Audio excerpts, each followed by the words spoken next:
Hello, everyone. So today we start our first hands-on meeting. So it follows the presentation of Perceval that I made yesterday. So it will be an interactive session. So we will go through a notebook together, and there is some exercise and question in the notebook. So it won't be totally easy because we are not here with you, and it won't be that easy to help you if you have any issue. It's the reason why I asked Arnaud to join today. So what we will do is that if you have any question during the notebook, please ask as soon as you are stuck. Don't wait to end of the session, otherwise you will be lost and you won't be able to continue the session on your side. If you have a very specific question, then Arnaud will chat with you directly, and we'll try to solve the problem so that you can progress. So again, the point is that if you are stuck at the middle of the session in the notebook, then you won't be able to go to the end because there is some question that needs to be point that needs to be fulfilled so that we can execute the full notebook. In the worst case, you can still watch what I'm doing, but the point is not really to watch what I'm doing, but to do it yourself. So please bear with us. We'll try to do our best today to make that possible. If it doesn't work, then we will try to figure out another way for the next sessions. But normally it should go quite fine. So the first step is to go on the link I sent, and I will. Okay. So normally I sent a link on the note of on the chat of the Zoom. So please, everybody goes to the link there. And for the one who create an account, just log in with the account you created yesterday. So I will make on my side a new account so that I have a fresh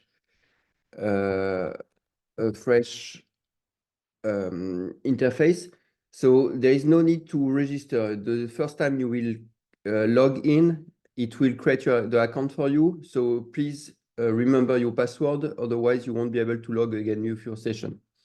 So the first thing is to log in that session.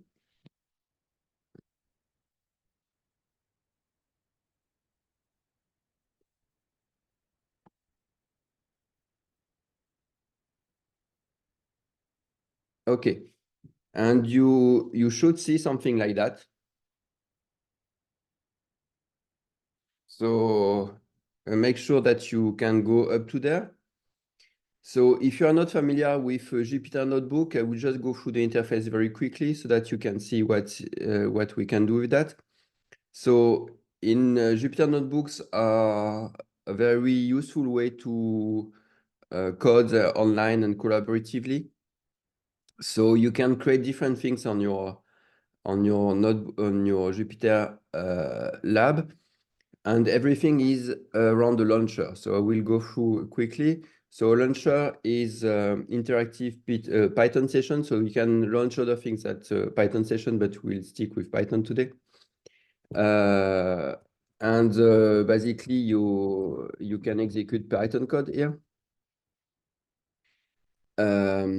And the things to know is that when you're in cell, then the cell is highlighted, and you type shift enter to execute the cell. You can always come back to a cell, execute it again. You can also play with this. You can run this cell if you to execute a cell. Some cell might be comments, so you will see cells like that. So it's markdown.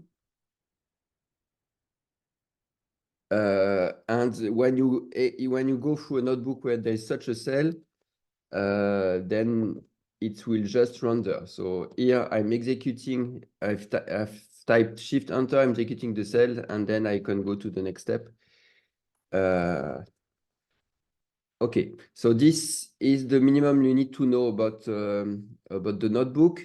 If you want to start again because there is any issue, then you can always restart the kernel.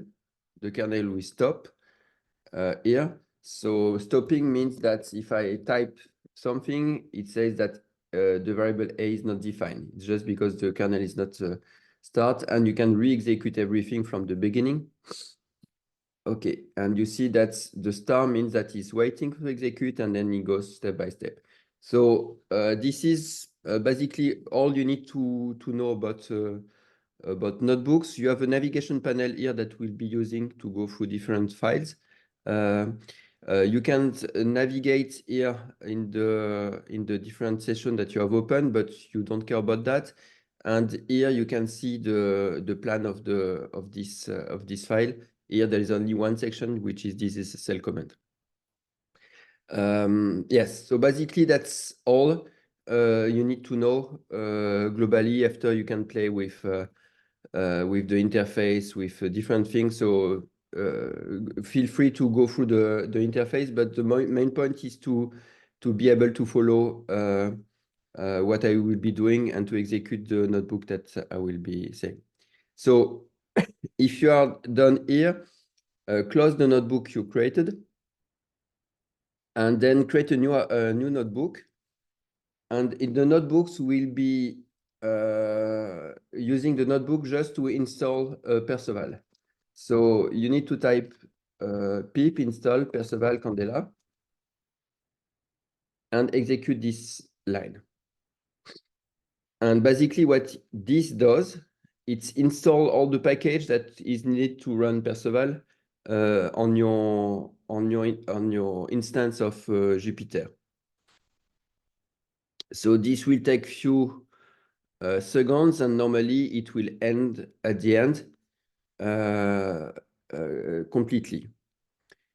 So if I run it again, then it will just tell me that everything is already installed. So first command to run on your side is this one I am putting in the chat for people who miss it.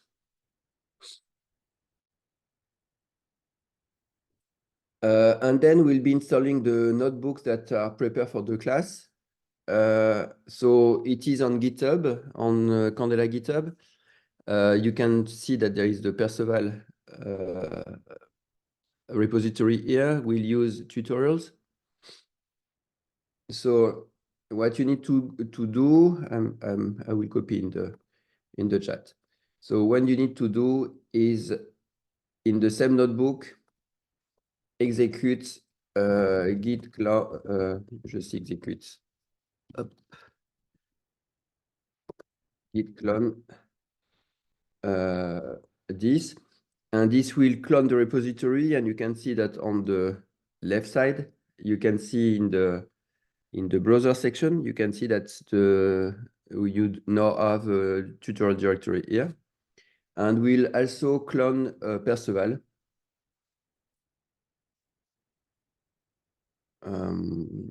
Perceval here. So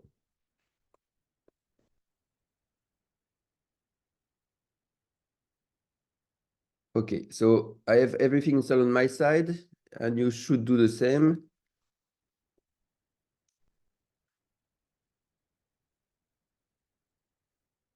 And I'm copying in the chat the command you need to run.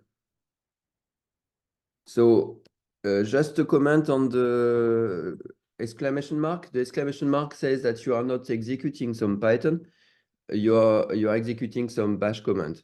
So you can execute bash command inside the notebook. So basically, you should have the same than myself. You should have Perceval on the browser side, tutorial on the browser side, and you should have installed Perceval without any problem. So want to make sure that everybody, it's working for everybody. Is there anyone who has a question at this time? If you are stuck there, then you won't be able to follow. So please let us know if you have any issue or you have not managed to install either Perceval or the tutorials or the Perceval repository there. It's okay? Okay, so we'll test that this is working. And we'll go in another notebook. In any case, the notebook, the Jupyter interface will be available for 1 full month. So you will be able to play with your with all of that after the session and between the session. So feel free to experiment. It's available for you, and I will give you the way to and the trick to use Perceval and to make interesting things. So go again in another notebook. So we create another Python notebook. So you can close the untitled one, which was the one where we created the different things. So close it. Note that you can always reopen the notebook that you closed. So here you see that there is a green circle here, meaning that the kernel is still running. That is that if I'm going back here and really executing print A, then it's still remembering everything I did in that notebook. And this will stay for a while, and then the kernel will stop. And you can see that if I'm stopping the kernel here, stopping the kernel. No, I'm restarting the kernel. So there is a way to stop the kernel, interrupt kernel. Yes. So here, I've interrupted the kernel. It doesn't show. Shut down kernel. Okay. So you see that I shut down this kernel. There is no more the green circle here. So nothing is running here. So it's not even executing. When I will be doing it, there is written no kernel here. When I will be reading something, it will have to relaunch the kernel then. And you see that it relaunched the kernel. It's the starting, so it doesn't know about that. So you don't care about letting some kernel alive for a while. Don't worry about that, but it explains you how to navigate between that. So you can close them here. You don't care. I made some change. Do you want to save it? You can always save your notebook. Yeah. So let us check if Perceval is correctly installed. And what we'll be doing is do import Perceval.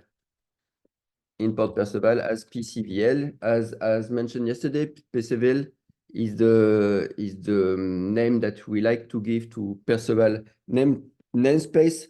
It's easy to remember, it's easy to type, and it reads like Perceval. So just use that.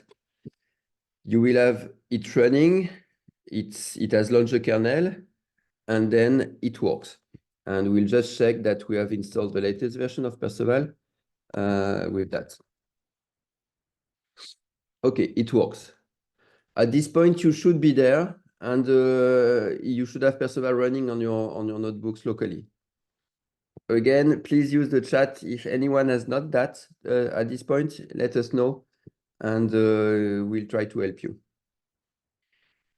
Okay, so now I will be going through the tutorials. The tutorials are, so I will be putting more tutorials in that as long as we go ahead with the session. But today there is mainly the full tutorial, no solution, that is available and that you should open. So what I did is that I went to tutorials and I open full tutorial. So the goal of today is to execute and to go through this tutorial step by step so that you understand the concept of Perceval. So it's relatively easy. It's a bit long, but the goal is really to go step by step and to understand what we are doing. And again, please feel free to say anything in the chat if something you don't understand. It's really today the goal of the session is to make you fluent in Perceval syntax. The next session will try to make something useful for Perceval, but today it's really to be able to know exactly how Perceval is working. And we'll continue at the, if you have a little bit of time at the end, we'll continue by going to connect to Candela Cloud and to show you how you can run some Perceval circuits on a remote simulator or on the QPU. So we'll go through that afterward if you have a bit of time, otherwise it will be tomorrow. So I'm there. I'm reopening my full tutorial, no solution. Here you can close the other one. And we will go step by step there. So first, I'm importing Perceval. Importing NumPy because I need NumPy, and we check that the version of Perceval is the right one. So it should display 012.2.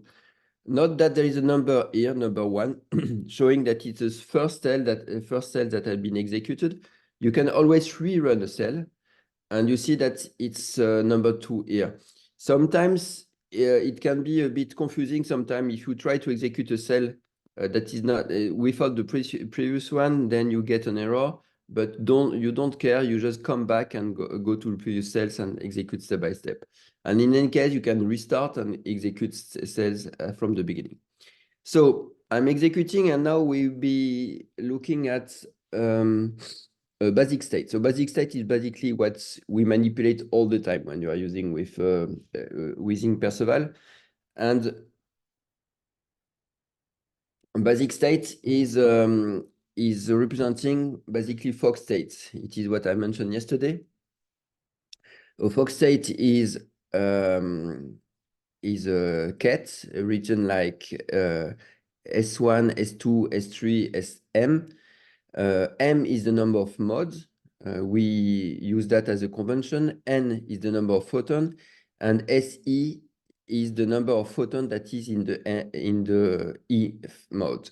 So basically, if you sum the different Se, you have sum of the Se is N, which is number of photons. So this is very simple, and this is the basic convention that you are using. This is the representation of fog state. So you can execute that. Then in that cell, I'm defining a basic state. 0, 1. See that I'm defining a basic state from the string representation. So here I'm using the pipe and the greater than symbol. Which is not the ket, but it's the convention that you are using. You can also define a basic state from a list of numbers of int, and you should have these two states, PCL basic states list 0, 1 or strings 0, 1 ket should be the same. So it's what we check by doing the assert, and I'm displaying S0, which is the number of a number of elements in my first mode and the number of elements in my second mode. So I have 0, 1, so S is well defined, and I get access to first and second number. You can always add a cell if you want to make some tests. So the cell will be added just after this one. So it is the plus button here, or it is the plus button here. So I'm adding a cell just to make some tests. I will be checking if I can access S2, which is the third. So it is 0 index like Python list. So I'm trying to get access to the third mode of the variable S, and I get a valid error message, index error, saying that S2 is not a valid mode. So this shows that this is correct. So you can always remove a cell by going to the scissor here and come back to the following. So here I'm executing this cell. I'm typing getting the type of S. And something a bit strange that happens is that the type of S is Excalibur fog state is not a basic state. So I've defined a basic state here. And what I see is that I have Excalibur fog state. So there is a note here to explain you why is that. So Excalibur is a C++ library that is used by Perceval.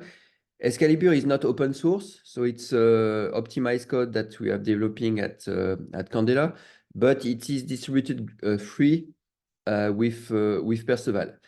And Perceval is using Excalibur to get access to optimize function. So in that case, it's not really necessary. We can imagine that basis state is a very simple structure, but there is a lot of very complex code that's running behind Perceval that is done in C++. And Perceval is just the interface to this code through and using Excalibur in the background. On your side, you can use Excalibur. If you can import Excalibur XQLB,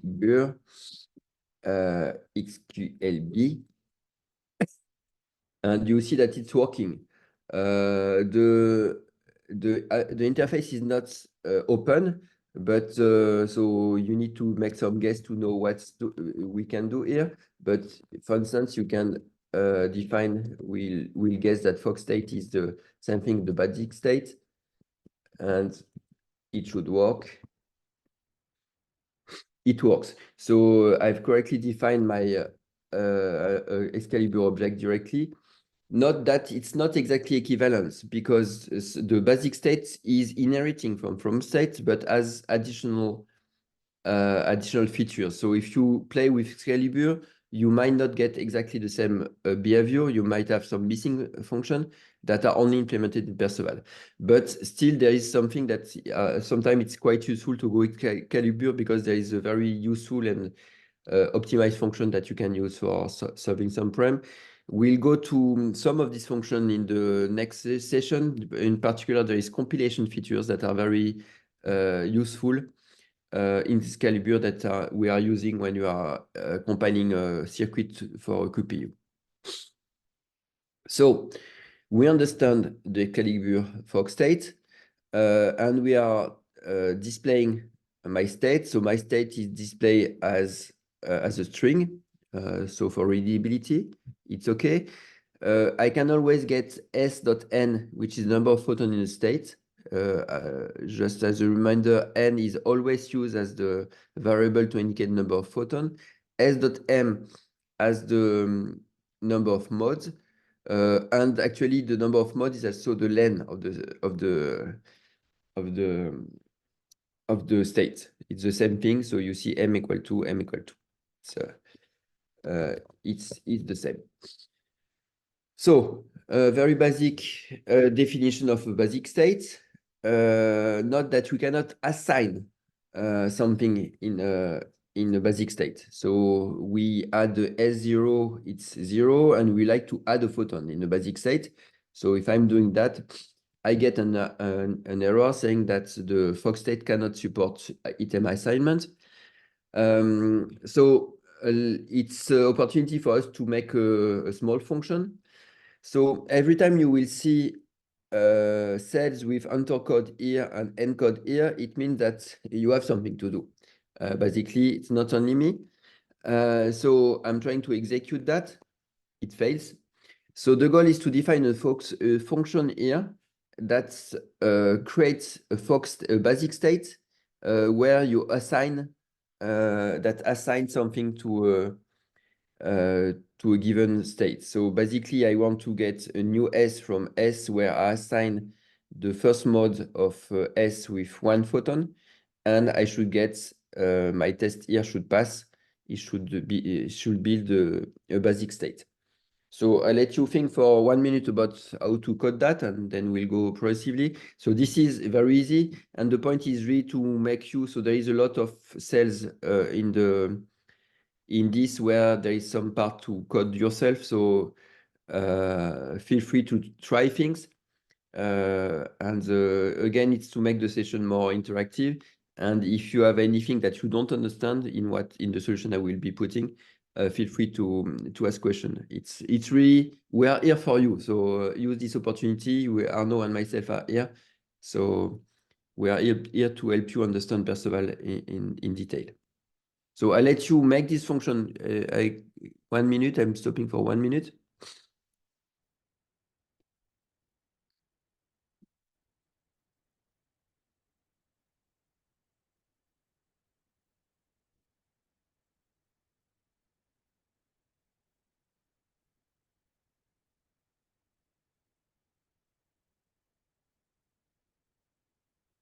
Okay, so if we cannot assign something in a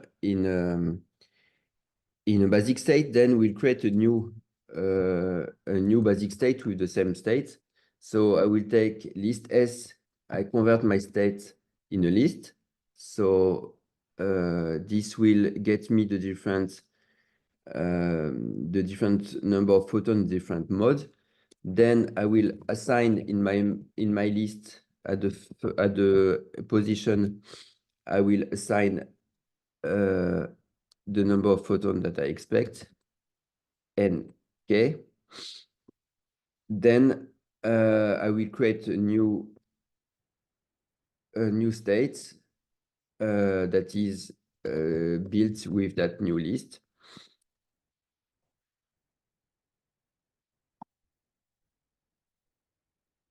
Okay, so what I did, I converted my state in a list of numbers, of integers.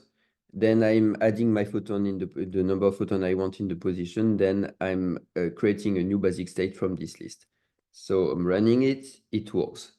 So very easy. The only thing that so you could make it also mode by mode. The only shortcut that I'm using here is this one, which is very easy. I'm converting a basic state in a list. So we can test that it works. Let's do that here. List the PCVL basic state 0, 1, 2, 3. Up. There is a parenthesis missing. So you see that we can convert to basic state back to a list of integers, and it works. So my function is defined. So just a note here. So when we have some code to enter here, make sure that either you have your solution and you take mine, because there will be some time where I will be reusing some of the function that we define in the following of the notebook. So it's important that you can follow with me. So here we have a basic state, easy peasy. There is nothing complicated. We just need to it's just a storage where we put photons in mode, basically. So it will become a bit more complicated now. So now we will be using what you call annotations. So annotation is a way to add some information. So maybe I can enlarge my screen. You can close this. You can close that. Yes. I will be using annotation. So annotation is some kind of decoration that you put on photons. So yesterday I was mentioning that the main point about using computing photons is that our photons seems to be indistinguishable. So this indistinguishability can be expressed by annotations. Basically, we can have a red photon and a blue photon. These two photons are distinguishable. They will not interfere together because they don't have the same wavelengths, and photon without the same wavelength cannot interfere. Or we can have some photon that is polarized vertically and some photon that are polarized horizontally. They won't interfere because they don't have the same polarization. So all of that is what you call annotations. So it could be a lot of different features on the photon. And we have this very generic mechanism, which is to put some annotation, which is there is no real convention. It's X, Y. This represents one photon with annotation X with value Y. X is the name of the annotation. It can be whatever you want, the color, for instance, the energy, and Y is its value. The value should be numeric, with only one exception, the polarization. So there is only one annotation that has a meaning in Perceval, which is the annotation P, which is the polarization annotation. So, and here you can get all the value H horizontal, V vertical, D diagonal, left, L, R right. And so you can define the annotation, the polarization by its by its shortcut here. Or it can also be defined by a complex value, but I'll let you look at that. It's detailed in the Perceval documentation. You are using the Schmidt polarization convention. So, but I won't go into detail here today. So here I am defining basic state with 3 photons, one polarized horizontally, one horizontal vertically, and one polarized diagonally here. And I will be, I'm displaying my basic state, and it's correctly how I enter. I'm displaying how many photons I have in the first mode. I have 1 photon in first mode, 1 photon in the second mode, and I can do the third mode, ABS. 2, 1 photon there. If you want to have multiple photons, you can put second annotation here. You can put also a photon without annotation. You can say 1. So this is a photon without annotation. And you can also make multiple annotation. If you want to say, okay, I have 2 horizontally polarized photon in my first mode, then you put 2 times this annotation. And you see that I have correctly 2 photons here and not 3. So this read at 3 photons, 2 are polarized horizontally, 1 is not has no annotation here. Okay, so easy, it's the notion of annotation here.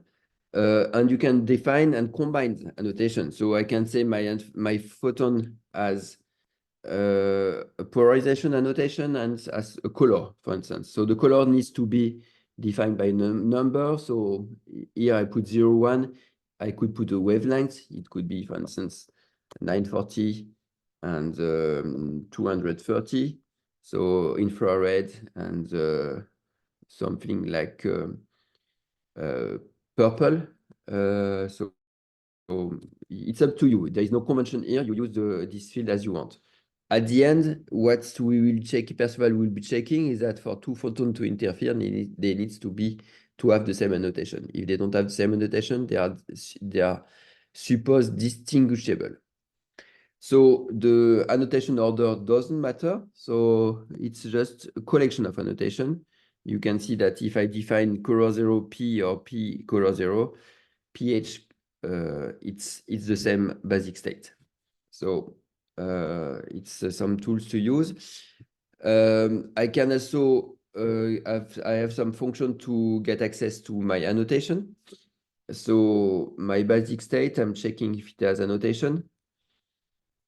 Yes, it has annotation. And I'm getting the annotation in the first mode, and I'm getting this object. So I will come back to this object. But let's test on some annotation we defined before. S dot adds annotations here. So my basic state without annotation is correctly written false. There is no annotation there. Okay, so I can get access to my annotation in the first mode, but it's a bit cryptic because it's an object that is annotation. It's an Excalibur object that's an annotation. So in fact, the annotation itself behaves as a dictionary of key value. So let's do that.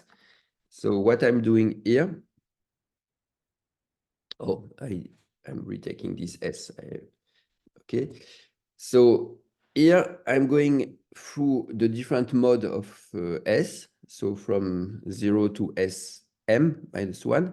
So remember that M is the number of mode.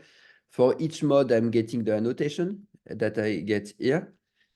And the annotation itself is a list of photons with their annotation here. So if I'm looking at the annotation in mode 2, the photon 1 is an annotation object. The annotation object doesn't have any annotation, but it's an annotation object still.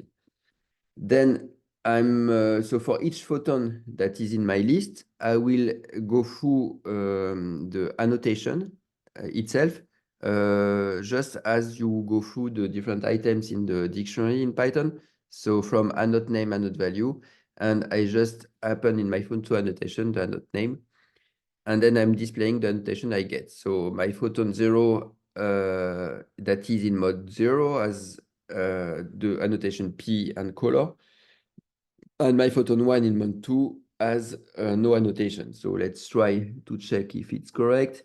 I'm adding here a fourth mode with for instance, I can use time delay annotation, 2 picoseconds. Okay, I'm adding a new annotation here. And you can see that my photon, there is one photon in mode 3 that has annotation time delay. I can put two photon here, both of them the time delay annotation. So easy, we go through the annotation, the object annotation, and then we will be checking if we can access to the different annotation of each photon that are in each mode of the basic state. So now we will be looking at, we want to have a function that defines if one annotation has polarization. So it's another piece of code for you here. So how do I check that one photon has a P annotation? So my function should return a Boolean. And if it is returning true, then there is one annotation at least that has polarization. If it's returning false, that there's no photon that has no annotation. So the easy case that I made here is that if the photon doesn't have any annotation, then of course I don't have polarization annotations. The second part, I let you 1 minute for the second part to make the code.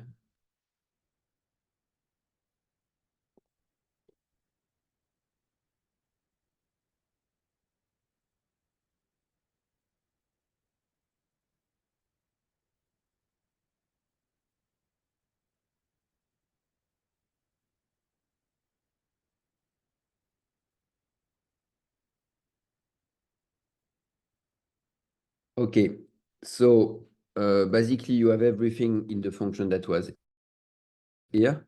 So we just reuse that function, that loop here. So I'm going through the different mode of my states.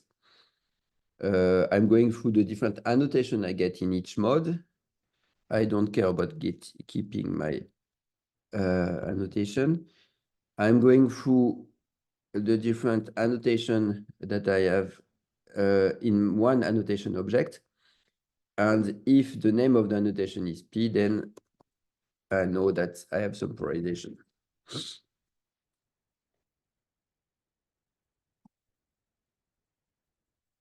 If I complete my loop without getting one annotation, then I'm returning false because I didn't find a single annotation with a polarization. So I'm checking my code. I have 3 tests. My first test is checking if a basic state without annotation has polarization. There is not. Here I have only one annotation, which is color, so it doesn't have any polarization. And this one has a mix of color and other annotation. It's passed the test. So just one note on this symbol here. This symbol is the special name of annotation, which is the underscore. The underscore symbol means that it's anonymous annotation. We don't give a name. It's just a feature that is anonymous. This is used actually by Perceval, and I will show you how it's used in the source, in the modeling of the noisy source. So, okay, I have my as polarization. We'll be reusing this function, so make sure that you have the correct implementation that is there, that is in your code, so that you can re-implement that function later. You reuse that function later. Okay, last thing is that you can clear annotation. So sometimes we want to work with annotation. Sometimes when you are doing simulation, when you are sure that you are working only with distinguishable photon, indistinguishable photon, then you need to clear your annotation. So here I am taking my basic state object with this annotation, and then I'm cleaning it and clearing annotations, and then after I don't have any more annotations. So easy, I can work with that. I can test that this one has no annotation anymore. False. Okay, normal, I clear all the annotations. That's the basic operation on the basic states. Now we'll be going through the operation you can do on the basic state. So the first one is the tensor product. So you can combine two basic states. It's very easy. So it's this tensor product that in Python will be represented by the star multiplication. So it's a bit non-intuitive. The star, it's not the multiplication, it's the tensor product. So I'm just combining two basic state to make a longer basic state. So the tensor product of basic state is just the concatenation of the different basic state. And you can use the tensor product represented by the tensor power, which is represented by the double star, to multiply your basic state. This actually is very useful. For instance, if you have a circuit with that is using dual rail encoding, and we'll go through dual rail encoding a bit later, but it was what I presented yesterday. And you just want to initialize all your qubits with a value 0 or value 1. Then basically you will say, okay, I have 4 qubits. All of them should be having the 1 value. Then it's 0, 1, 0, 1, 0, 1, 0, 1. This, you see that this is what first qubit, second qubit, third qubit, fourth qubit. You initialize that as you want.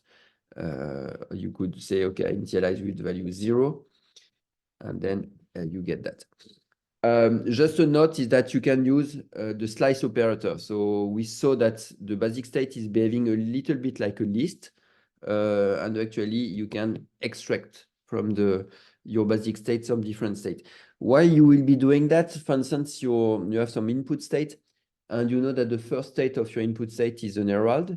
So that means a mode that is just there to add some condition, and we'll see that in the CNOT implementation. So the first mode will be the herald, and the second two mode will be the first qubit. So in that case, you say, okay, I'm getting the first. I'm just extracting the second and third mode here, and this is just the herald I don't want to extract. So slice operator working easy.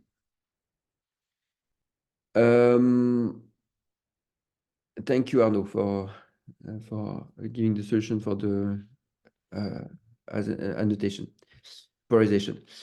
Now we are moving to another. So basic state is super important, and basic state is at the core what we'll be using when you are doing some simulation of execution. We are on the QPU. The basic state is what makes the math, in fact. It's really the minimal unit that you are manipulating. But here we are not really quantum. We are just using some photons in mod. So what is interesting is to go quantum, and to go quantum means that we'll be using some superposition. And then we'll be defining what you call a state vector in Perceval, which is a general quantum state, which is the sum of alpha I Si. Si is the basic state, alpha I is the complex parameters value. So you can build very simply a basic state vector from basic state. For instance, if I'm using 0, 1 plus 1, 0, note that it is Excalibur state vector. It's not a Perceval state vector, so there is some black magic behind. If I'm printing the state vector that I just built, so I find my 1, 0 and my 0, 1 here. It is what is expected. So we know that this is a Bell pair. a best state. 0, 1 plus 1, 0 is a very common Bell pair state where we are just superposing 0, 1, the qubit 0, and the qubit 1. If we think that is a qubit, is the qubit, logical qubit 0 plus logical qubit 1. So we are superposing the two of them. And you see that there is this square 2 over 2 that has been added here. So you see SV1, basically, if I'm translating that into a formula, is this. And this square 2 over 2 has been introduced because it's a normalization factor. Because in this formula, we need to make sure, in the formula here, we need to make sure that alpha I is the sum of the modulus of alpha I square is 1. This is the probability amplitude. We need to make sure that the sum of the probability is 1. So it's a reason why we get a square 2 over 2 here. Just a question, Arnaud or Do-Young, do you see my mouse when I go on my screen? Yes. Okay. Yes. Okay, so it's not I've been adding two basic states here, basic state 0, 1 and 1, 0. It creates a state vector which is superposition of 0 and 1, logical qubit 0 and 1. It's adding the normalization factor. So don't care about the normalization factor. It's always being doing that for you. So it's quite some very easy things. So sometimes can get something that is not intuitive, because if you multiply a state vector by 2, for instance, then it's immediately renormalized to get a state vector without the multiplication here. So this gives you this strange assert here. 2 multiplied by state vector 0, 1 is exactly a state vector 0, 1. Because we need to normalize that. This will not be the case if I am using, for instance, I'm using a phase 1G. So the 1G is the complex number I in Python. If I'm doing that, it's false. Why it's false? Because let's check why it's false. So I'm taking my state vector SV A is VCVL state vector 0, 1.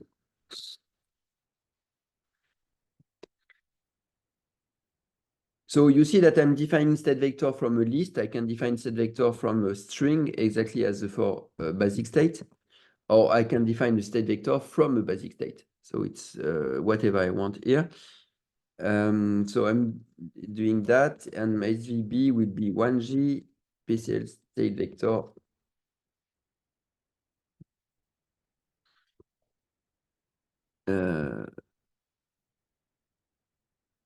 oops, 0, 1. I didn't print SVA, SVB. Okay, so you see that SVA and SVB are not the same because I have a global phase that differ between the two of them. There is this I constant. It's a global phase that change. If I were add 2 here, then it will be normalized to 1 because it's the modules that count. It's not the phase itself. But the complex value does not normalize. Twice. Okay.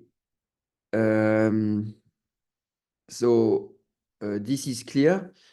And you can, but so here it's the point of attention you need to have here. Here, I'm using, I said that twice state vector is exactly the same that the state vector.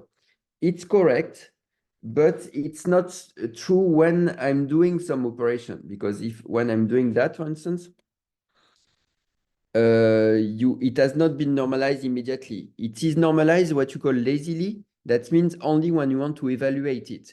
But here I want to make some operation on my state vector. So here I'm getting exactly what I expect. I'm expecting when I'm doing that, the superposition of 0, 1 plus 2, 2, 3.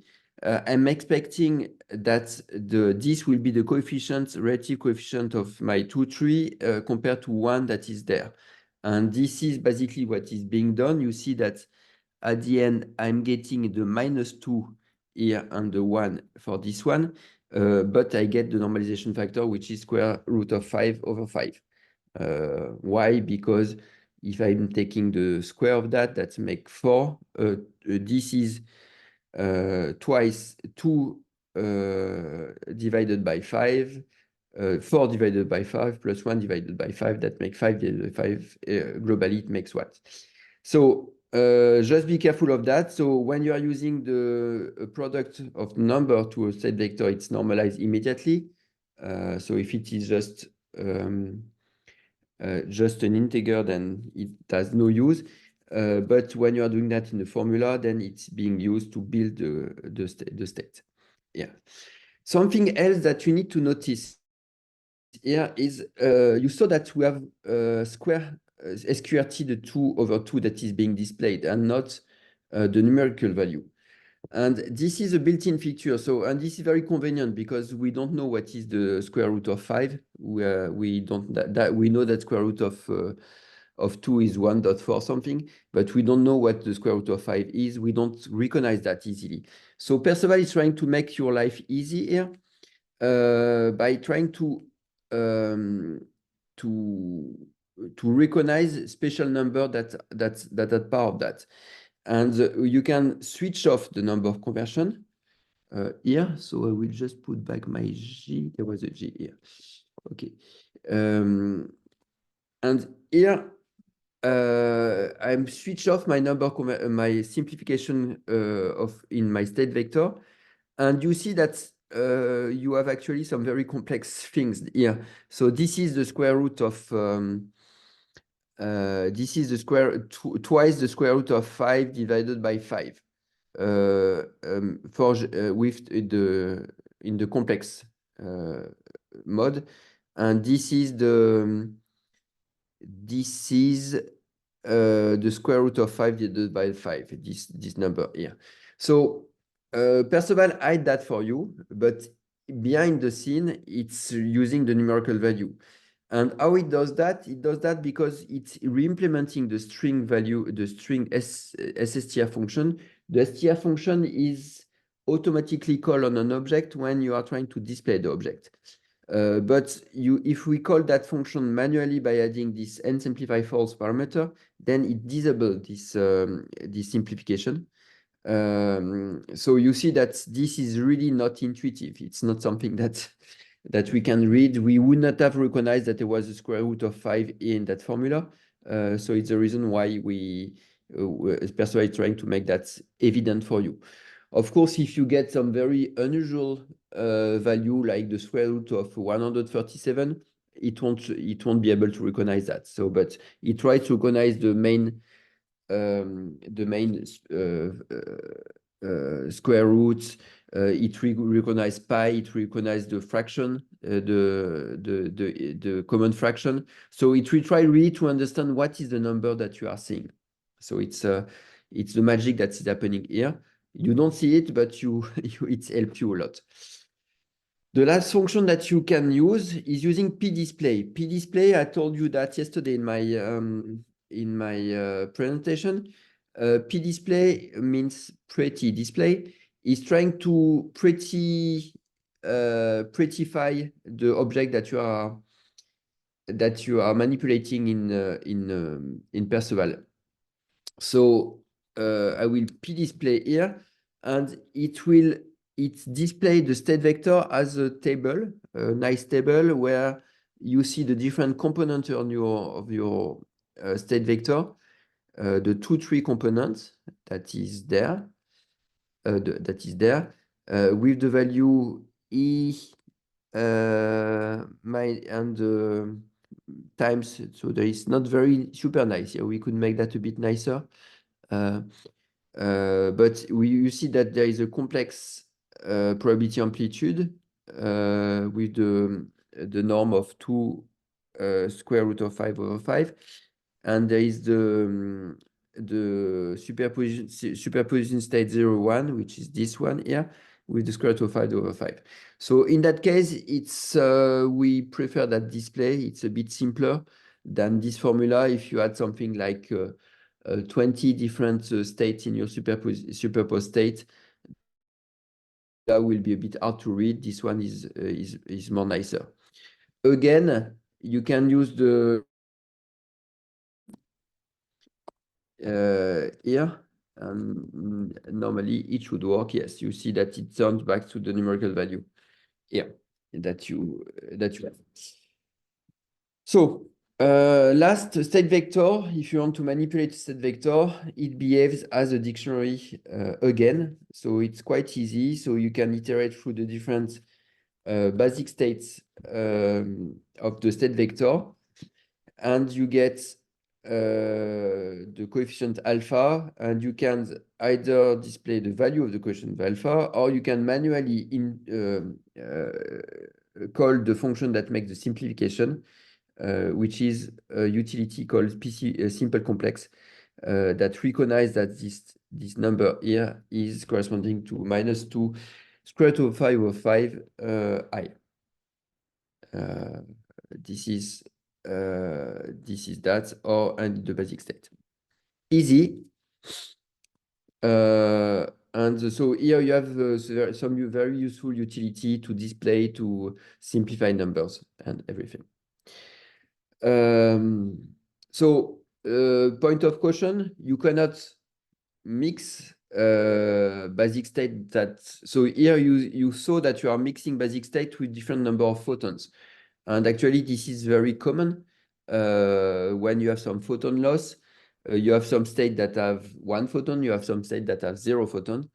So you can make a superposed state between 1 photon and 0 photon, or in that case, in between 1 photon and 5 photon. So it's something that happens physically, but you cannot combine a basic state that don't have the different number of modes. It has no meaning at all. So if you try to make a superposed state vector of 0, 1 and 0, 1, 2, then it fails.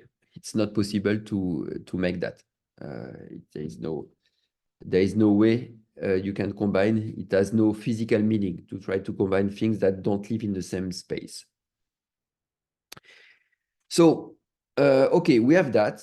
So now we can start talking about real quantum here. So let us suppose that you have a state vector, and we want to define a function that will give us the probability of the having one or more photon in a given mode. There is typo here. So I would like to know, for instance, if I have the basic state 0, 1 plus 1, 0, what is the probability of having 1 photon in the first mode? If I have the basic state,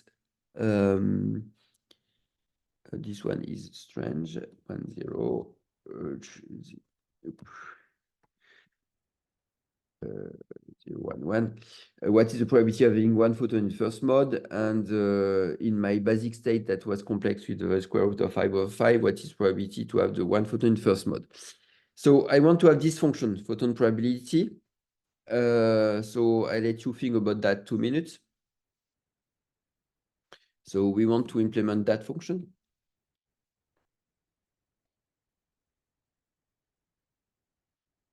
So I remind you that the alpha I, the alpha here that is the probability amplitude. So to get the probability, you need to take the modulus, the square modulus of the, or the norm of your square norm of your alpha parameter.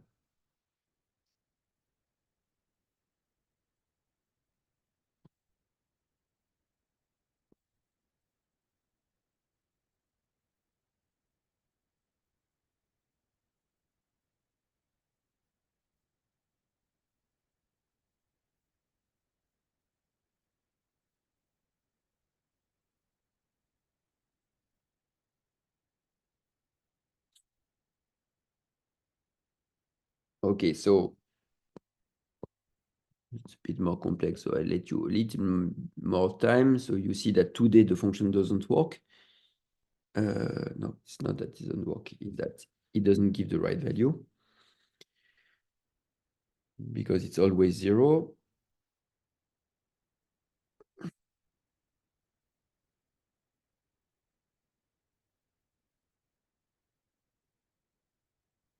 So how to do that? We'll just iterate through the different basic states that is in your state vector.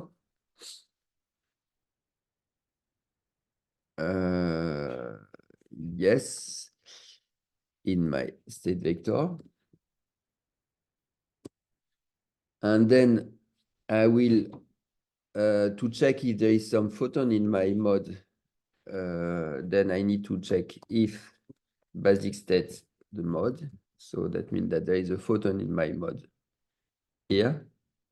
Then if there is a photon, then I need to update my probability plus equal.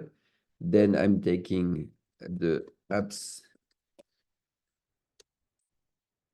of my complex number square. So in Python, apps is the norm of the complex number square. So probability amplitude becoming the probability. So if I have 1, so I could say super greater than 0, but actually it's equivalent to say it's not 0. So it should work. There is something missing in that function. I just realized I should also assert that my SV is a state vector. Otherwise, this will fail here. Asserts is instance SV visual state vector.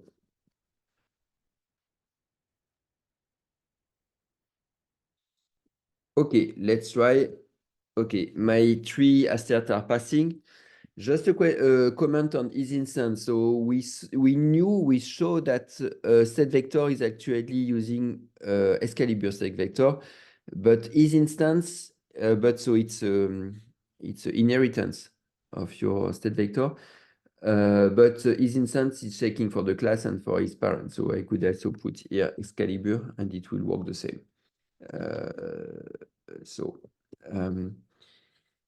Okay, so I have my function. So to come back to my SV2, the one that was defined here, in that object, in that object here, I have 80% of chance that that there is a photon in the mode 0. Why? Because to have a photon in mode 0, then it should be here. In that case, I don't have any photon in mode 0. Then it's 4 over 5. The probability amplitude is 2. It's a complex number, but with the value 2 square root of 5 over 5. That's the square of that is 4 over 5. 4 over 5 is 80%. So there is 80% that we get a photon in the first mode. Yeah. Just a comment here. So you saw that my test to check that I made quite a complex test because I'm checking if my value, the difference of my value with 0.5 is lower than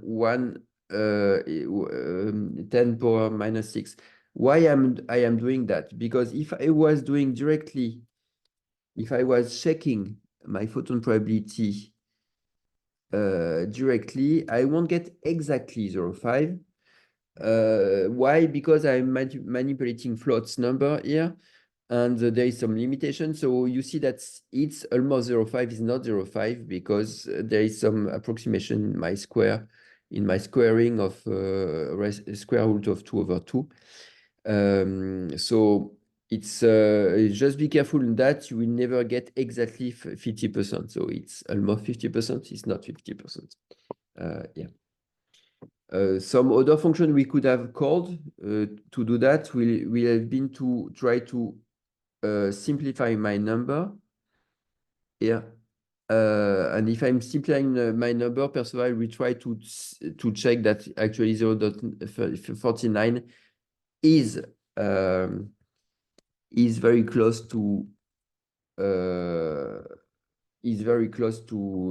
to 0.5, so it is 0.5. So BFL complex. I think that there is this function here. Yes, so you see that Perceval knows that 0.499999 is 1/2. So it's trying to make that happening here. Okay, so it explained that. Yes, we are working with limitation with numbers with limitation of precision, and it's normal we get this effect. So we have this function that gives us the probability of having one or more photon in a given mode. Yeah. Okay, so let's go on. Actually, we have already built-in function in Perceval that can give us some measurement or some sampling. So if I'm taking this SV2 and I'm sampling numbers from SV2, then I'm getting 77 value 2, 3 and 20 value 0, 1. If I'm doing that again, I will get different value. It's sampling, meaning that I'm getting some measurement out of a state vector. When I'm doing some measurement, I'm collapsing the states to either 2, 3 or 0, 1. So my measurement modify my my object. But you see that if I'm taking a big number here, my 2, 3 is almost 80% of the chance that I have 2, 3 and 20% of the chance that I have 0, 1, which is what I'm expecting. And if I'm adding more sample, it takes more time, but it's getting exactly no, not exactly, still. Oh, I hope that I didn't break something. Okay, don't do that with too big number, but you see that I'm very close to 80%, 20%. So it is the sampling effect here. So it's sometimes we call that noise, sampling noise too. So when you are doing some algorithm in quantum, so not only in photonics, quantum, and are doing some shots, then you don't exactly have the value you expect because of the sampling noise. The fact that you have some incertitude that come from the measurement, but not just from the measurement from the noise on the object, but from the noise in the measure. So we are manipulating using random random measurements. So it's normal that you have some variation. So we'll come back to that, but there is a way to know with the number of samples, what is the expectation variation you get here.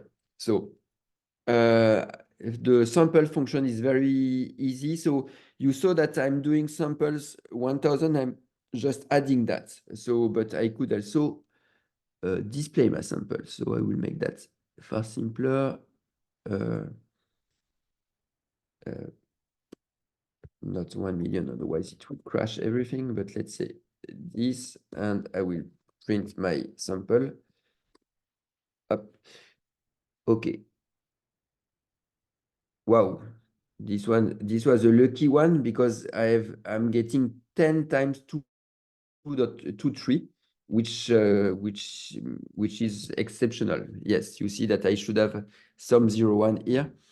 In my case, so why it is the sampling noise that I was just mentioning. 10 is too small to get some value. So when you will be making some algorithm in quantum, you need to make a number of shots that is high enough so that your conclusion is significative. If you take one sample, then you cannot see anything about your quantum state. It's 2, 3, of course, but you don't have any real idea of what it is. Okay, going on. Here I have another function that I would like to introduce is the measurement function. Measurement means that we'll be taking a state vector, we'll measure the first state here, and we'll see what remains.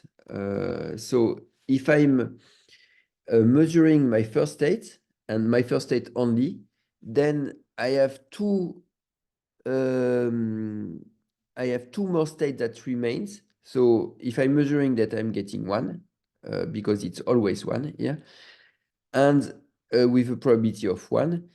And I'm getting one more state that remains. It's the states 0, 1 minus I 1, 0. Why? Because I'm measuring these states and I'm just getting the remaining state vector here. So I'll let you check that it is correct, but this is a partial measurement. That means that you have the different modes. You are just measuring one of the modes and not all of the modes. So in that case, it gives me that state 0, 1 minus 1, 0. If I was measuring the state 2 here, the second state, which is the third mode, then I see that I will have sometime 1, sometime 0. So 50% the chance that I have a 1, 50% of chance that I have a 0. And the remaining state will be 0, 1. It will depend. Up here. The remaining state will be either 0, 1 or 1, 1. Here. Why? If I'm 0, then it remains 1, 1. If I have if I have 0, it remains 1, 1 I. If I have 1, it remains 0, 1. So it's exactly what I had here. If I have a more complex states, then I would have a different probability, 20%, 80%. Yeah. So you're taking state vector, you're merging one of the modes, you still have a state vector with different probabilities. So this is the measurement function that can be used in particular when you are using what you call feed-forward circuits, where you are making a first measurement of your state, partial measurement, and then you are continuing to do some operation on the rest of your state vector in another circuit. Okay, that's all for the state vector. So if you are still here, that means that you know how to use state vector, which is really the core object of Perceval. It's the quantum state. Note that I didn't talk about qubits. I'm taking about state vector. I'm taking a Fock state. There is, for the moment, no notion of qubits. So one case that is interesting, so is the state vector are very important is when you are modeling noisy photon source. So remember yesterday I was mentioning that a perfect source of photon will emit every time you send a laser pulse, you get one photon out of the laser pulse.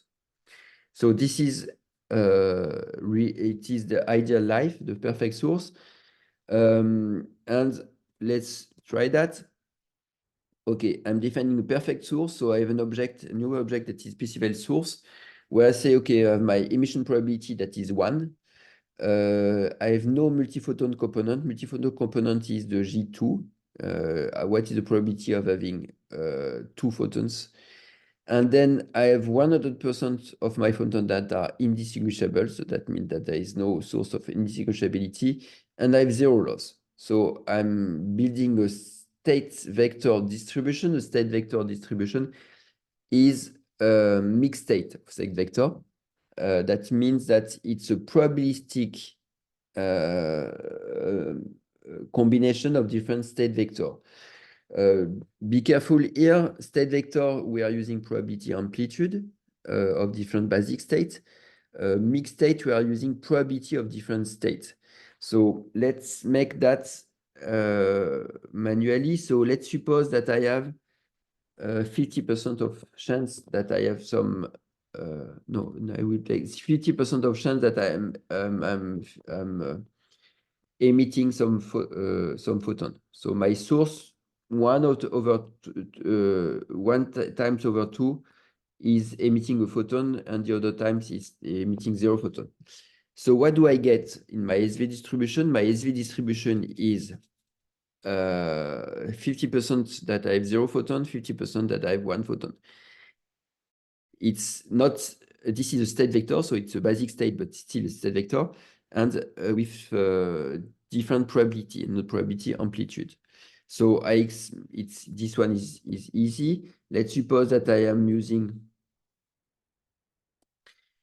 that I have, let's suppose 2% of the chance that I'm getting 2 photons.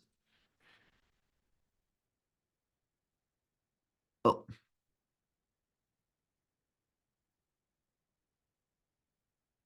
oh, emission probability. It's my mistake. Okay. Okay. This is becoming interesting. So here I'm saying that I have 2% of G2. G2, as you remember yesterday, will be corresponding to the probability of having 2 photons instead of 1 photon. Why do I have this G2? So it is what you see in this image here. It's most of the time it will be a photon or a packet of photon coming from the laser that comes with my photon, my single photon. So how does it show? It shows that here I have my photon, my main photon, the one with _0, meaning that it's the main photon. So, and I have my second possible state with 1% of chance. So, so the multiphoton component is not exactly the percentage. So there is some trick here, but I won't go into details. There's a math trick here. And there is some possibility that I have 2 photons instead of 1 photon in my SV distribution, state vector distribution. So this is for the multiphoton component. Can also try to have some indistinguishability that is some, let's say, 95%. Yeah. 95%. So you see that what I'm generating is a photon 0 avec annotation 0, which is my main photon. And 2% of the time I'm generating a photon that is distinguishable. These 2 photons are different. They don't have the same annotation, so they will behave as distinguishable features, photons. So 2.5%. So again, it's not exactly the percentage is not exactly the probability you get there. There is some maths behind and math reason, but it's beyond the scope of this presentation here. So this is the indistinguishability, and I can also try the losses, but the losses actually are exactly the same as the emission probability. Why? Because I can either say that I'm losing my photon when I am generating them, or I'm losing my photon in the circuit. It will behave exactly the same in my circuit. So we can prove that. You can model some loss in your circuit by adding loss channel at the end of your circuit, or by simply adding the loss channel at the beginning of the circuit. The position of the loss channel doesn't change the calculation output. So this is something not very intuitive for me. It was when I discovered that, it was quite a puzzle, but the loss, the position where the photon is lost, it doesn't impact your calculation, your quantum calculation. So my perfect source is 111 of only one state, and here I'm generating. I'm trying to generate something like that. So I'm taking some real world parameters. So 50% emission probability, which is basically what you have today. 2% of G2, 95% of indistinguishability, and 70% of loss, which is corresponding to something like 2-3 dB, which is also very realistic compared to what we have today in our system. So, and the SV distribution you get start to be something a bit complex here, where the main case is when I don't have any photon here. So why it's the main case is I don't have any photon, because I'm losing 50% of the photon when I'm emitting my photon, and I'm losing 70% of my photon in the circuit.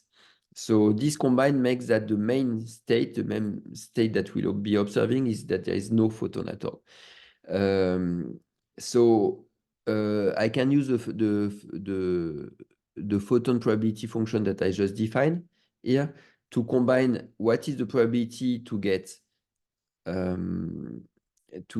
at least one photon in my state, and the probability to get at least one photon is only 15%. So it's the sum of all of that here. So what are the other states? So 0 is there is no photon. This one is my main case. It's my photon, indistinguishable photon. There is some photon, distinguishable photon here with 0.3%.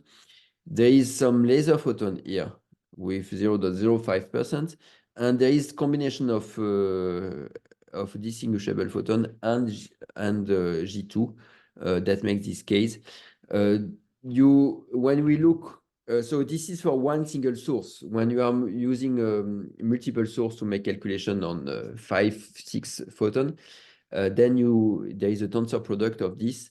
So this for the first photon, this is for the second photon, you will have the same, and then you need to make all the combinations. So Perceval is doing that for you, of course, but you will get a lot of very, very low probability case that will be simply filtered out by Perceval. So we don't care about probability that are too small. I think that the limit is 1 minus 10 power minus 6 is the limitation of the probability that we are looking at. So real photon source is super important. When we'll be doing some algorithm, we'll always try with perfect source, which is the ideal case. But often we'll need to do to look what is the result with actual source that you can find. And it's not just a question of the fact that the source today are not optimal. The source will never be optimal. We are working with single photon. So as I was mentioning yesterday, we won't exclude that one single photon is absorbed somewhere in your circuit. It's physics. When you are using a laser, the fact that you have 1 dB attenuation, so that the laser, there is some absorption of the laser signal in the fiber, in the connection, in the coupling of the fiber to the system.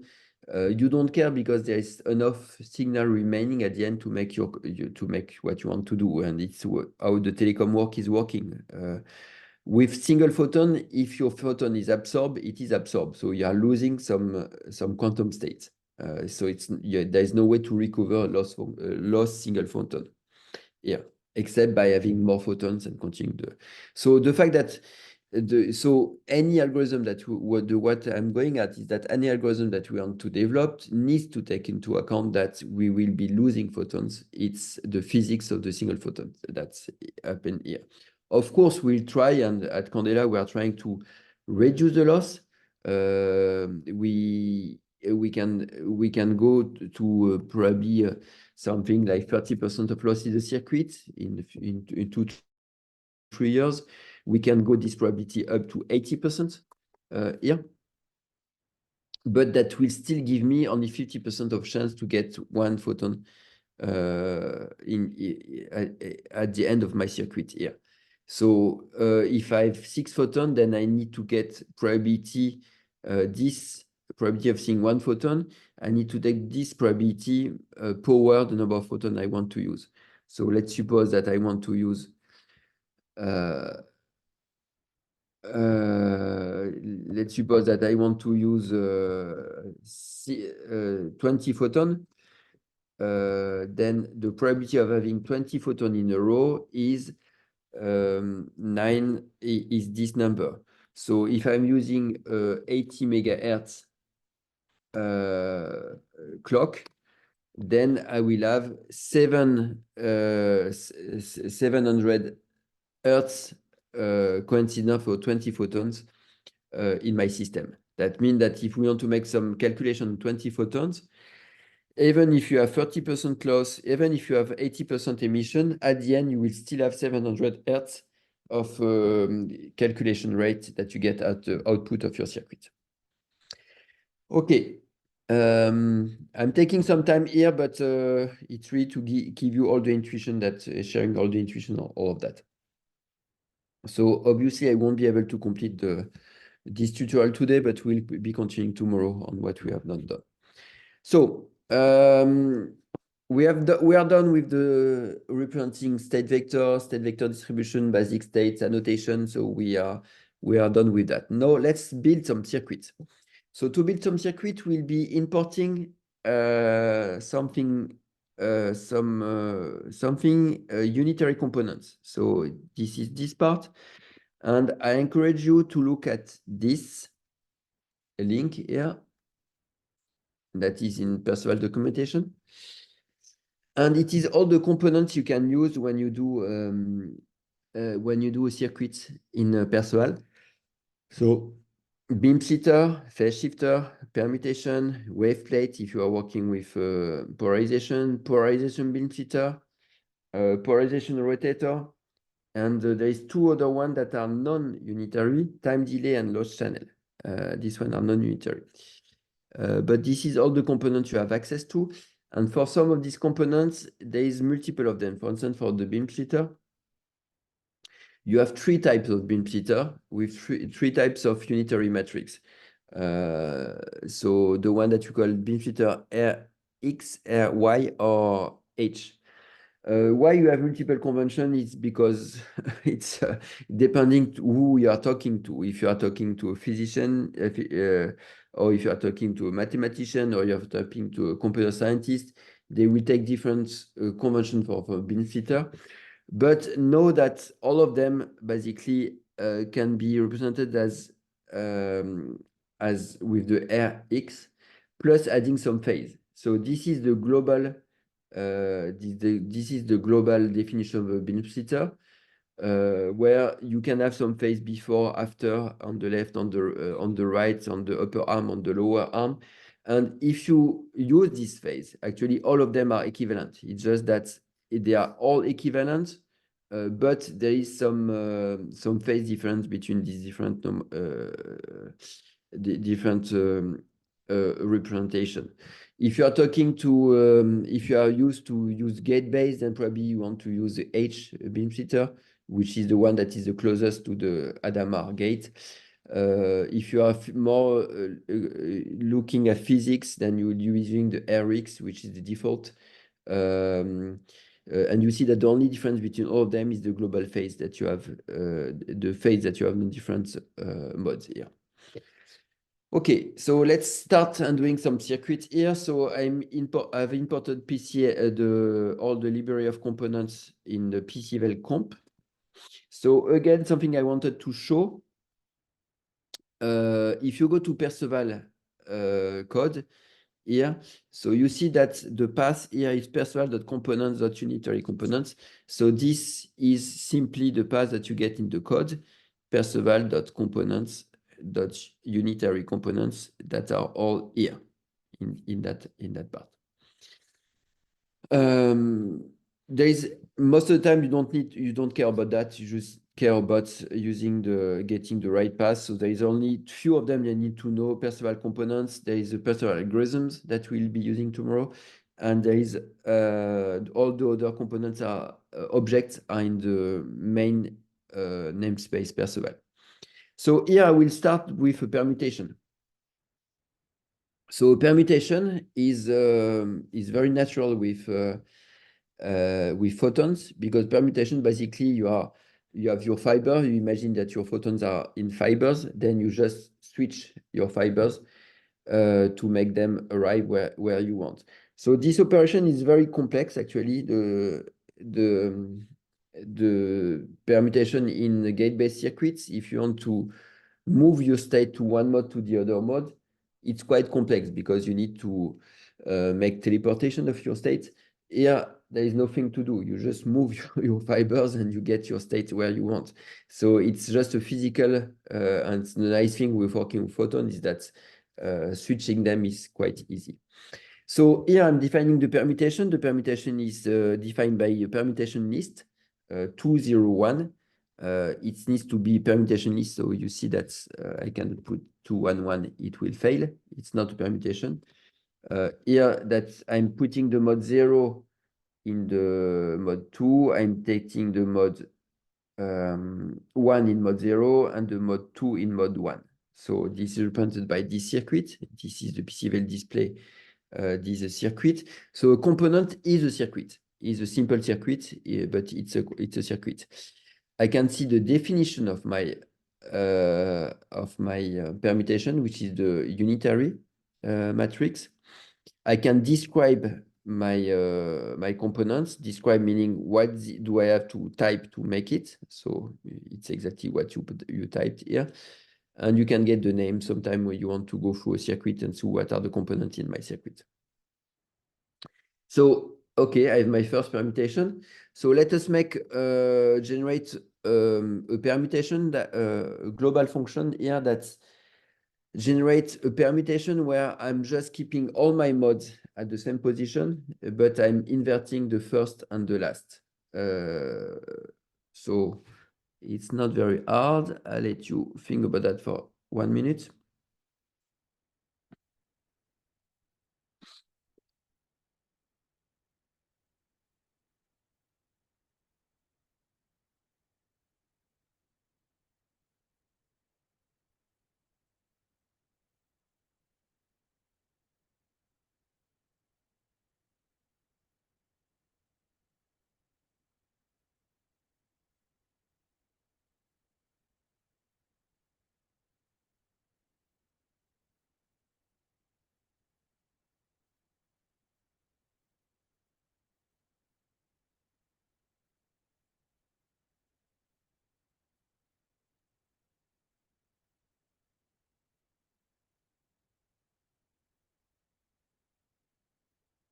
So what I will be doing, I just need to generate the permutation corresponding to this one. So my permutation will be, I'm taking I for I in range of 0 m.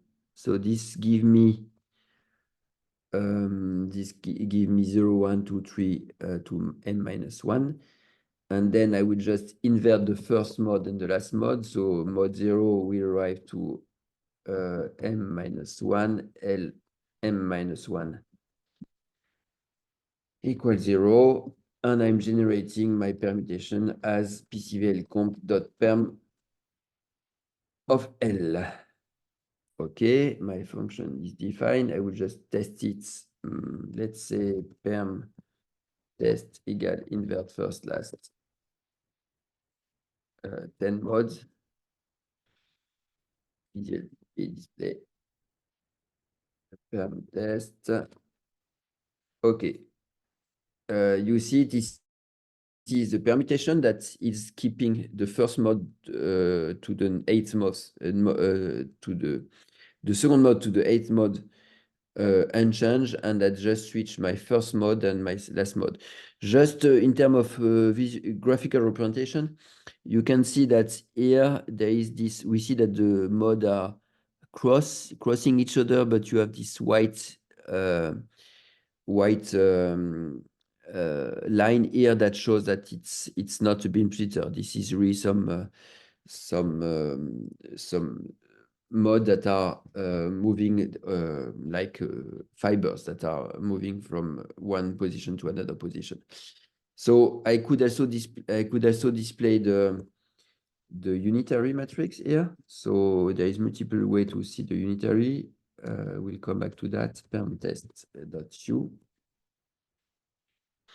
So my unitary matrix is identity, but the first mod is going to the last position, and the last position is going to the first position. So just a simple unitary matrix here. Okay. So I'm testing if my function is working. My function is working. Unitary is exactly what I wanted. I'm displaying my circuit. Is there. So just maybe a quick note on the unitary. So I'm adding a cell here just for you to see something. I will type the type of uperm2.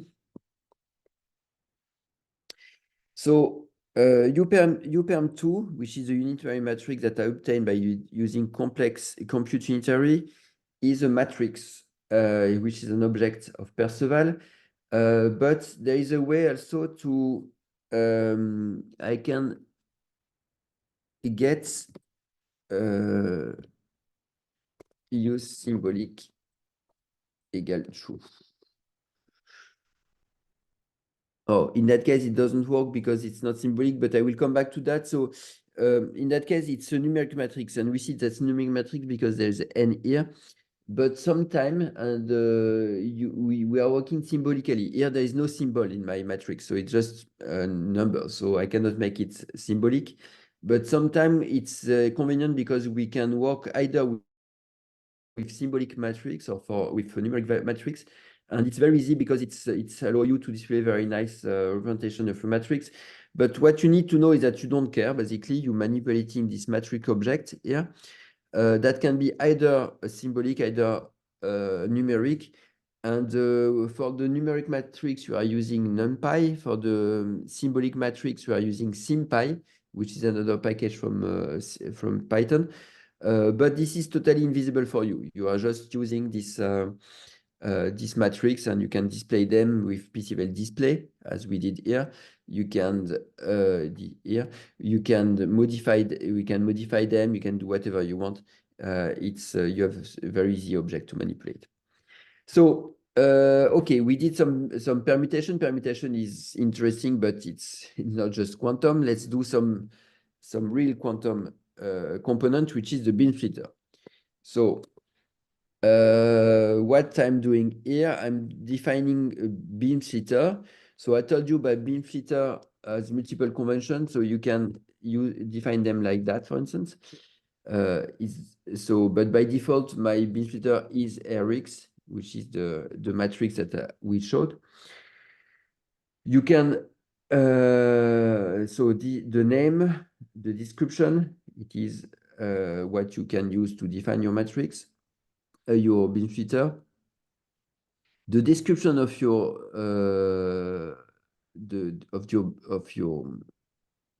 beam splitter, it's exactly what you find in the documentation here.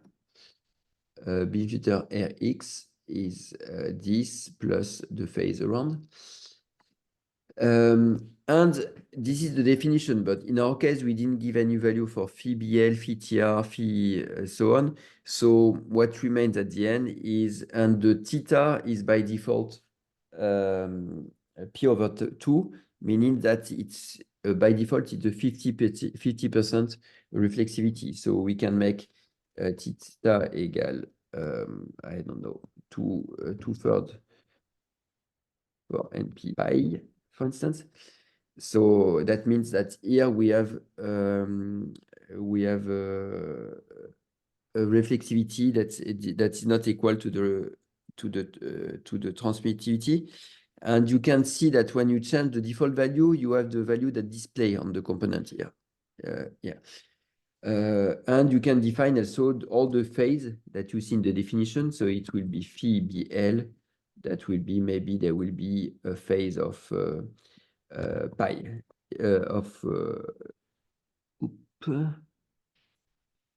what did I miss? No, it cannot be complex value. It's an angle, so it will be pi and pi here. Okay, and you see that I have my phi BL that is pi here. I have my theta that is 2/3 of NP pi here.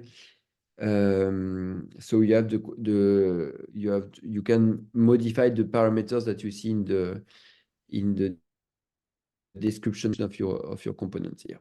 So let's keep the default value. The thing that is important to remember is that most of the time you are using a 50% beam splitter, meaning that there is a 50% chance of being reflected, 50% chance of being transmitted. And it's something that we are using commonly in the lab and every day. So we have different unitary definition between the Rx, H, and Y, as I mentioned, and we saw in the documentation. So we can see the difference between Rx and H. For instance, there is an I here, there is no I here. There is a minus here, so it's exactly what you saw in the documentation here. Again, you just need to take one convention that suits you. If you're a mod computer scientist, you just use the H. If you're a mod physician, RX, you don't really care because when you will compile your circuit, it will just compile to whatever physically the system is using. So there will be some conversion behind the scenes that we'll be using. Something to know is that you can see here there was a RX, here there is RY. You can see on the circuit display. So if you want to look at it, you can see the value displaying here. Okay, so we'll go to phase shifter now. As I mentioned yesterday, a phase shifter is the main component that you are using to program interferometer, photonic chip. Why? Because phase shifter, it's very easy to change the value of a phase shifter. So a phase shifter, there is no representation. So let's add one here. PCVL, P display, PCVL. Yes.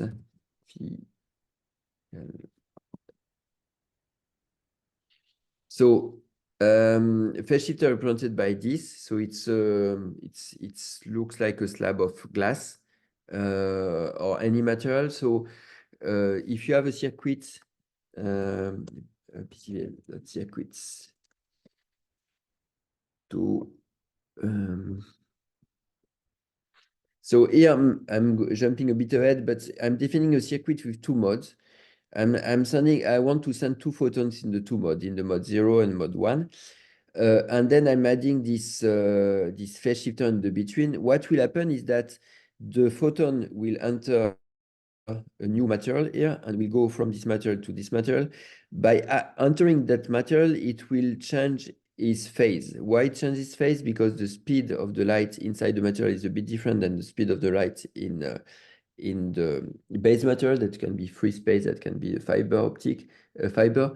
And then by changing the speed, then the photon that will arrive here at the end will not have the same phase as the photon that it will have at the same time, because you are not modifying the speed drastically, but you are modifying the speed enough to change the phase of your photon at the end of your circuit here.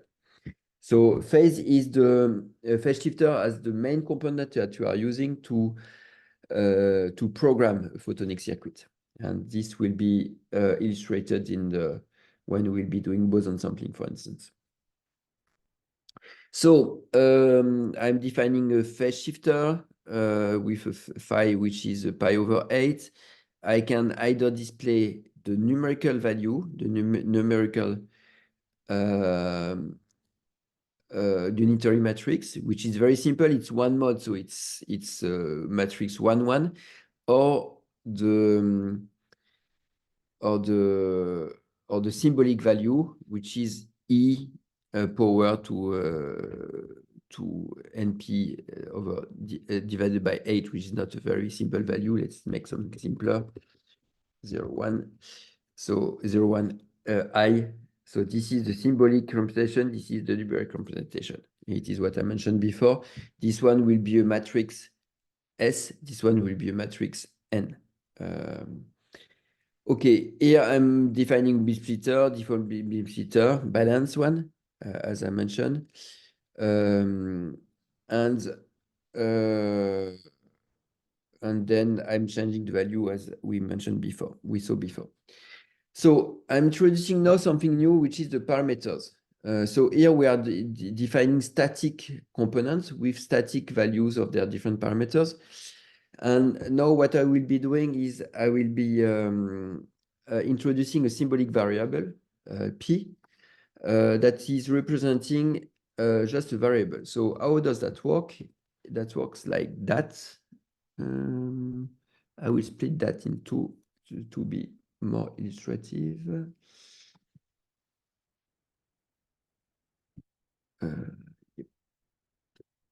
Okay.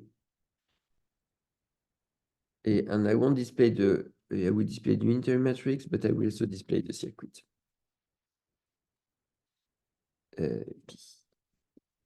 PS.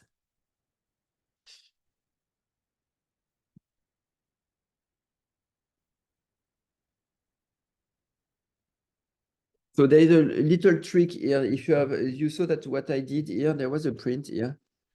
And when I'm doing the print, you don't see anymore the circuit. So this is the bug in Jupyter. So we are displaying the circuit as SVG. And when there is something following the SVG, then Jupyter doesn't want to display the SVG. So there is something a bit strange here. But look what I've done here. I've done a very simple phase shifter. And I've defined the value of phase shifter. Before, you remember we were doing something like that. We are doing 0.1. Okay, we are giving a value to the phase of the phase shifter. And now I'm using parameters. Parameters means is something that we can programmatically change. And this is something that is very common actually. You are defining your circuit with some parameters, and your parameters will be used to encode something. For instance, if you are doing machine learning, the parameters will be used to encode your data points. If you are using a partial equation differentiation, your parameters will be used to represent the parameters of your equations. So the parameters are something very natural. So when you are doing algorithm, a lot of algorithm, you are using the parameter to encode some information in your quantum circuit. It's the program is defined by the parameters here. And when you have defined the parameters, you can change the parameters after by doing that. So here, so I'm breaking down what is below, but just for you to understand. So here I will be assigning my psi 0, 1, and then I will be displaying my matrix.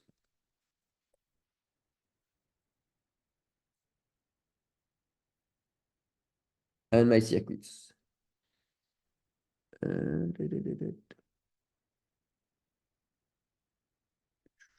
No, it's not this one, it's PS. I think the name of the parameter is psi, not PS, Jean. Yes, No? the name of the matter is PS here, Okay. and in PS, yes. So so what you have done here, I've defined I've defined the parameters here that I named psi, and I can parametrically change my value, and you see that it automatically updates my my unitary matrix, and it updates my circuit representation. But what is nice is that you can continue and do that again, in fact. I can do that too. And then my circuit is still parameterizable. So you can still modify your circuit dynamically and get a new circuit. And why you want to do that? For instance, you want to iterate on different phases of a circuit to see how it behaves, how the circuit behaves, or you want to iterate through, if you want to solve the differential equation, you want to iterate on the different value of your parameter x, y, whatever you have in your differential equation, and you assign the value to the value of your prime. So very easy, these parameters, and you can fix them here. I see that the time has passed a lot. So what we'll be doing, it will be stopping at this point.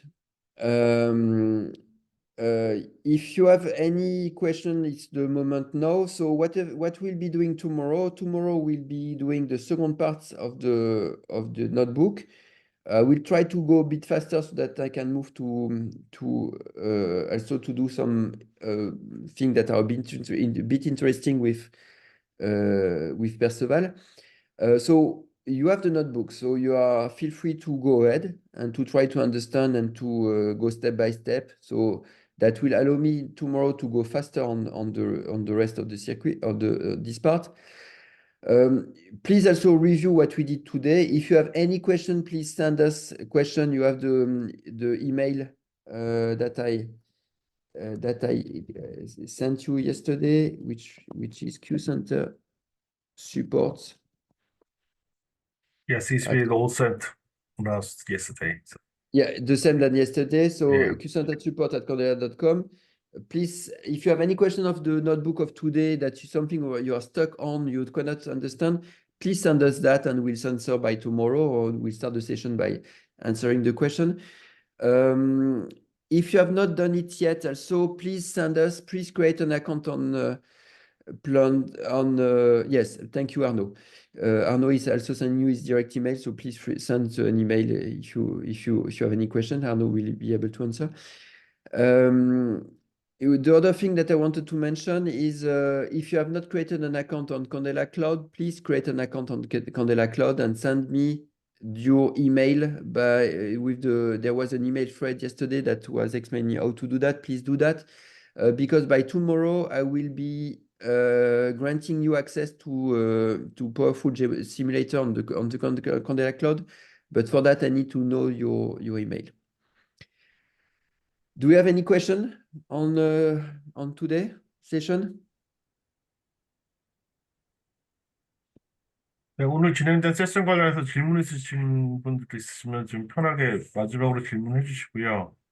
그 칸델라 클라우드 어카운트는 내일 이제 추가적인 핸즈온 세션 진행을 위해서 만드셔서 저희 칸델라 본사로 메일을 보내주셔야 되니까요. 어제 양자정보연구센터에서 보낸 메일 확인하셔서 칸델라 클라우드 어카운트 만드시고 그 메일로 본인 아이디 패스워드 전달 부탁드립니다.